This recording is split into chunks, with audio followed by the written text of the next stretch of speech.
Welcome to अफसर classes में आपका स्वागत है। आज हम बात करेंगे फिर से एक बार मगध साम्राज्य के बारे में।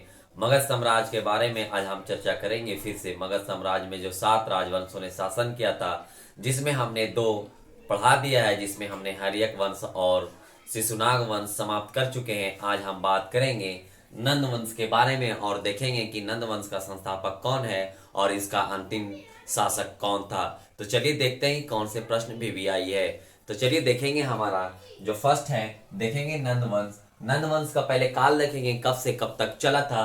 तो देखेंगे नंद वंश 344 से लेकर 322 ईसा पूर्व। ये आप ध्यान में रखेंगे कि नंद वंश कब से कब तक चला था। तो नंद वंश देखेंगे 344 से लेकर 322 ईसा पूर्व तक नंद वंश चला था। अब देखेंगे इसका संस्थापक कौन है।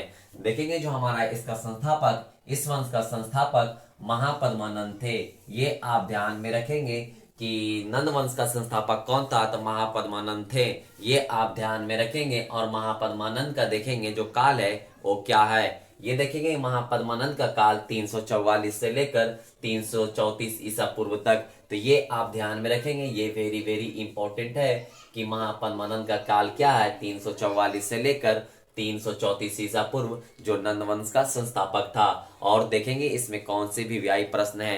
देखेंगे जो ये थे जाति के शूद्र थे, ये वेरी वेरी इंपॉर्टेंट है, तो इसे ध्यान में रखेंगे कि महापद्मानंद जो थे वो कौन से जाति से थे, तो जाति के शूद्र थे। ये आप ध्यान में रखेंगे, ये वेरी वेरी इंपॉर्टेंट है। और देखते हैं कौन से प्रश्न भी आई है। देखेंगे इन्होंने राजपूतों का विनाश करके, राजपूतों का जो था विनाश करके सर्वछतान की उपाधि धारण की। ये आप ध्यान में रखेंगे, जो राजपूत को विनाश करके, राजपूत को खत्म करके कौन सी उपाधि हासिल की, तो देखेंगे सर्वछतान की उपाधि हासिल की। अब देखेंगे और कौन सी ये उपाधि हासिल की। देखेंगे इन्होंने इसने कलिंग को मगध में मिलाया। ये भी प्रश्न पूछ सकता है कि कलिंग को मगध में कौन से राजा तो मिलाया, तो महापद्मानंद ने मिलाया। ये आप ध्यान में रखेंगे। और कलिंग को मगध में मिलाना और एकराट की उपाधि हासिल की।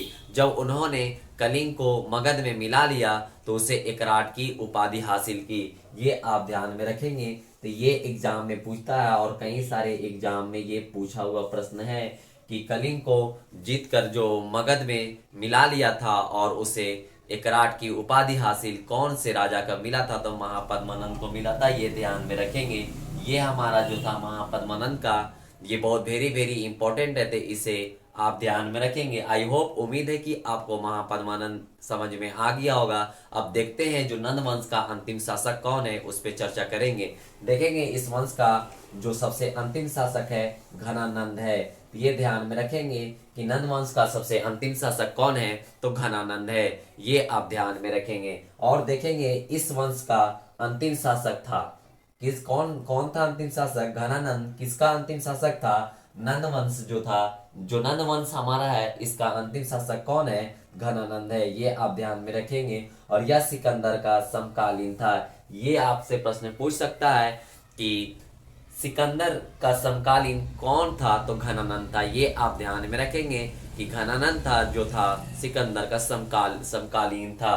अब देखेंगे जो नेक्स्ट पॉइंट क्या हमारा है। देखेंगे यह बहुत क्रूर शासक था। अब ये आप वेरी वेरी इंपॉर्टेंट है, इसे नोट कर लेंगे कि सबसे बहुत क्रूर शासक, मतलब बहुत गुस्से भर वाला शासक कौन था, तो घनानंद था। कौन से वंश का, नंद वंश का। अब देखेंगे इसने कलिंग में नहर का निर्माण कराया। किस चीज का, कहाँ, कलिंग में।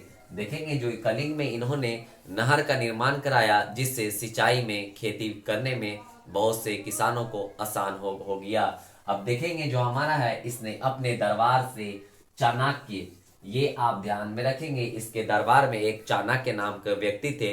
अब देखेंगे चाणक्य के साथ क्या हुआ। देखेंगे इसने अपने दरबार में चाणक्य का अपमान करके निकाल दिया। जो घनानंद थे अपने दरबार से चाणक्य को अपमान करके, मतलब बेइज्जती कर कर उसे अपने दरबार से भगा दिया। अब देखेंगे ये जो बहुत ही वेरी वेरी इंपॉर्टेंट है, इसे नोट कर लेंगे।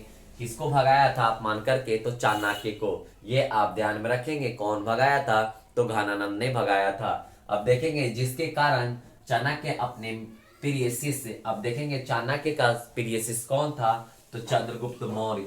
ये आप वेरी वेरी इंपॉर्टेंट है, कई सारे प्रश्न ये एग्जाम में पूछ चुके हैं ये प्रश्न कि चाणक्य चाणक्य का सबसे प्रिय शिष्य कौन था, तो चंद्रगुप्त मौर्य था। ये आप ध्यान में रखेंगे। चंद्रगुप्त मौर्य के सहयोग से घनानंद की हत्या कर दी। अब देखेंगे घनानंद की हत्या कौन कर दी। जो चाणक्य ने चंद्रगुप्त, जो उनके शिष्य थे, उनके मित्र थे, उनके दोस्त थे, जो कौन थे, तो चंद्रगुप्त मौर्य। चाणक्य ने चंद्रगुप्त मौर्य के सहयोग से घनानंद की हत्या कर दी। किसकी हत्या कर दी? घनानंद की हत्या कर दी थी। ये आप ध्यान में रखेंगे। और मौर्य वंश की स्थापना कर दी। ये ध्यान में रखेंगे। किसके मरने के बाद मौर्य वंश की स्थापना हुई? तो ये ध्यान में रखेंगे, घनानंद के मरने के बाद मौर्य वंश की स्थापना हुई। ये ध्यान में रखेंगे। चंद्रगुप्त मौर्य के शिष्य कौन है? सॉरी, चाणक्य के शिष्य कौन है? तो चंद्रगुप्त मौर्य। ये आप ध्यान में रखेंगे। चंद्रगुप्त मौर्य के सहयोग से, मतलब सहायता से, किसकी हत्या हो गई? घनानंद की हत्या कर दी, क्योंकि चाणक्य को अपमान करके निकाल दिया था अपने दरबार से घनानंद ने, इसलिए इनकी हत्या कर दी और मौर्य वंश की स्थापना कर दी। तो ये आपको उम्मीद है कि ये आपको समझ में आ गया होगा। थ्री वंश जो हमने पढ़ा दिया, तीन वंश जो मगध पे राजा शासन किया राजवंशों ने, उस पे तीन हम पढ़ा दिया, जिसमें एक हर्यक वंश, दूसरा जो था हमारा शिशुनाग वंश, और तीसरा नंद वंश, जिसमें ये कुछ जो मुख्य पॉइंट थे। अब हम आगे पढ़ाएंगे, कुछ युद्ध बीच में पढ़ाएंगे, उसके बाद आपको अगला वंश पढ़ाएंगे। उम्मीद करते हैं कि आपको ये वीडियो अच्छा लगा होगा।